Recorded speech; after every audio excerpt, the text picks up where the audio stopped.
नमस्कार दोस्तों, आप सभी का स्वागत है आपके अपने channel Ayurveda for you by doctor Vivek Tripathi, जहां आपको मिलती हैं आयुर्वेद के विषय में जानकारियां।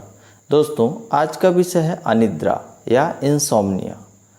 आज हम चर्चा करेंगे अनिद्रा के कारण, लक्षण और उसकी चिकित्सा एवं अनिद्रा को दूर करने के लिए उपयोगी आहार विहार। शुरू करने के पहले एक आवश्यक बात आपसे करनी थी कि आप में से कई लोग वीडियोस देखते हैं परंतु लाइक और सब्सक्राइब नहीं करते, जो कि थोड़ा सा निराशाजनक है। अतः आपसे अनुरोध है कि पहले चैनल को सब्सक्राइब कर लें, फिर हम वीडियो शुरू करते हैं। वीडियो को अंत तक देखिएगा ज़रूर। तो चलिए शुरू करते हैं। सबसे पहले हम जान लेते हैं कि अनिद्रा अर्थात इंसोम्निया क्या है। तो अनिद्रा एक ऐसी स्थिति है जिसमें चाहते हुए भी, हमारी इच्छा होती है उसके बाद भी हमें नींद नहीं आती। इंसान सारी रात करवट बदलते हुए निकाल देता है और उसे नींद नहीं आती या कि बहुत कम नींद आती है। अनिद्रा होने का कारण क्या है? तो सबसे पहले जो इसका सबसे बड़ा कारण है वह है मानसिक तनाव अर्थात स्ट्रेस। वह घर का हो, पढ़ाई का हो, परीक्षा का हो, प्यार मोहब्बत का हो, किसी भी तरह का तनाव हो सकता है। दूसरा इसका सबसे बड़ा कारण है मोबाइल। दोस्तों, आजकल हम मोबाइल फ़ोन का उपयोग अति से अत्यधिक करने लगे हैं।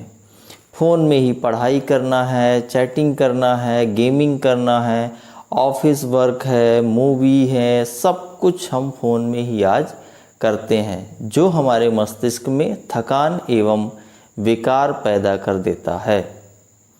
इसके अलावा हर काम को बिस्तर पर बैठकर या लेटकर करने से भी अनिद्रा रोग हो जाता है। दिन में सोना, व्यायाम की कमी, वर्क शेड्यूल का बार बार बदलना भी अनिद्रा का कारण बनता है। कुछ बीमारियां भी अनिद्रा का कारण बनती हैं, इंसोम्निया का कारण बनती हैं, जैसे उच्च रक्तचाप, अस्थमा, टीबी या ट्यूबरकुलोसिस और कुछ मानसिक रोग।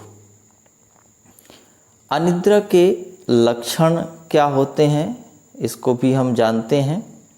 तो अनिद्रा का प्रमुख लक्षण तो है नींद का ना आना या नींद का कम आना, परंतु इसके अतिरिक्त याददाश्त का कम होना या कमज़ोर होना, दिन भर चिड़चिड़ापन बना रहना, थकान या सुस्ती का रहना, बार बार उबासी आना, शरीर में कमजोरी का महसूस करना, भूख ना लगना, डिप्रेशन होना, अवसाद होना, यह अनिद्रा के लक्षण के रूप में पाए जाते हैं।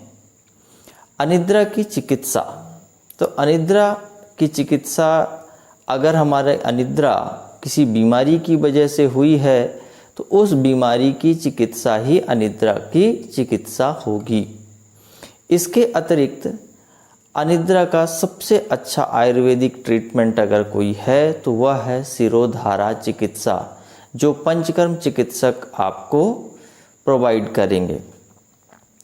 औषधि चिकित्सा में अश्वगंधा रिष्ट या सारस्वता रिष्ट को 20-20 ml की मात्रा में, बराबर मात्रा में उसमें पानी मिलाकर सुबह शाम खाना खाने के बाद लेना चाहिए। ब्राह्मी बटी, तगर, सर्पगंधा घनबटी, इनमें से कोई एक को एक गोली सुबह शाम लेना चाहिए। मुलैठी या यष्टि मधु चूर्ण, शंखपुष्पी चूर्ण, गिलोय चूर्ण अथवा जटामांसी चूर्ण 5 ग्राम की मात्रा में दूध अथवा शहद के साथ सुबह शाम लेना चाहिए। कुछ घरेलू उपाय अनिद्रा को दूर करने के जान लेते हैं। तो गुनगुने दूध में शहद मिलाकर रात में सोते समय पीने से अनिद्रा रोग में लाभ मिलता है। रात में सोने के पहले अच्छे से पैर के तलवों में सरसों के तेल की मालिश करके सोने से भी अच्छी नींद आती है। चंदन बलालाक्षादि तेल से सिर पे चंपी या मालिश करने से अनिद्रा रोग में लाभ मिलता है। अनिद्रा में हमें खान पान कैसा रखना है, तो अनिद्रा में कफवर्धक आहार का उपयोग करना है, जैसे कि उड़द की दाल, महुआ, दूध, घी के बने पूड़ियाँ वगैरह, जलेबी, सलाद, नया चावल, केला, दही, पनीर इत्यादि, इन सब का प्रयोग हम कर सकते हैं। चाय, कॉफ़ी, तंबाकू, शराब इत्यादि का सेवन बिल्कुल नहीं करना चाहिए। अनिद्रा के रोगियों को सुबह जल्दी उठकर व्यायाम करना चाहिए, ध्यान लगाना चाहिए, प्राणायाम करना चाहिए। अपने तनाव को कम करने के लिए परिवारजनों के पास बैठकर उनसे वार्तालाप करें, उनकी बातें जानें, अपनी बातें बताएं। आउटडोर गेम्स खेलना चाहिए, मोबाइल में गेम नहीं, आउटडोर। कम रोशनी वाले कमरे में सोना चाहिए, साफ सुथरा बिस्तर रखना चाहिए, मधुर संगीत सुनना चाहिए और सबसे आवश्यक, सोने से पहले किसी की जीवनी, कोई धार्मिक पुस्तक, कहानियों की पुस्तक, कोई नॉवेल या किसी भी तरह की जो आपको अच्छी लगे, तो एक पुस्तक अपने को पढ़ना चाहिए। मोबाइल का उपयोग कम कर देना चाहिए। रात में कोशिश करें मोबाइल का उपयोग बिल्कुल भी ना करें। मोबाइल में चैट की अपेक्षा कॉल करके अपनी बात पूरी कर लें। दिन में सोएं नहीं, सोने के कमरे में कोई भी डरावनी तस्वीर या मूर्तियां ना लगाएं, और ऐसा अगर आप करते हैं तो निश्चित रूप से अनिद्रा रोग में आपको लाभ होगा। तो यह थी अनिद्रा के विषय में जानकारी।